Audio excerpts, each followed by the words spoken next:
Quand je me suis convertie, quand je suis devenue musulmane, une des questions que je me suis posée, c'est pourquoi Allah subhanahu wa ta'ala nous a obligés 5 prières.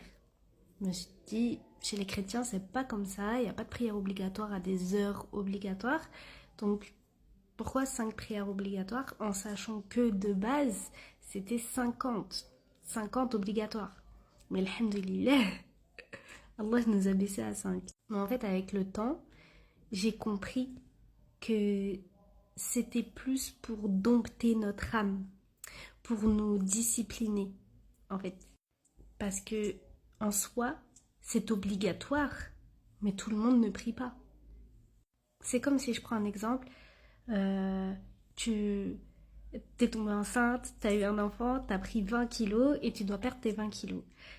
Ça va être obligatoire pour toi, pour perdre ces 20 kilos, dans ton objectif de perdre ces 20 kilos, ça va être obligatoire pour toi de faire attention à ton alimentation et d'aller faire du sport. Tu vois, donc c'est obligatoire pour ton objectif. C'est la même chose. Si tu veux aller au paradis, parce qu'en soi on fait la prière dans le but d'aller au paradis, Inch'Allah, si tu veux aller au paradis, il va être obligatoire pour toi de faire tes 5 prières. Donc, si tu veux perdre tes 20 kilos, mais que tu ne fais pas de sport et que tu ne te nourris pas bien, bah du coup tu les perdras pas tes 20 kilos. Tu ne vas pas arriver à ton objectif. Bah, en fait c'est exactement la même chose avec la prière. Si tu ne fais pas tes 5 prières par jour, ton objectif d'aller au paradis, il va s'amoindrir. Tu vas pas y arriver. Ça va être niette du coup. Donc en fait c'est obligatoire mais sans l'être. T'as quand même ton libre arbitre. Mais si tu veux avoir ton objectif, tu vas être obligé de les faire tes 5 prières. Donc en fait, c'est plus pour dompter notre âme.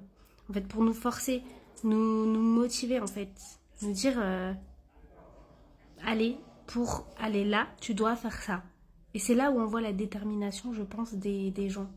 C'est là où tu vois si ta détermination, elle est vraiment, vraiment, vraiment forte ou pas. Puis sans parler de tous les bienfaits que la prière a, que même la science a prouvé, alhamdoulilah. Subhanallah.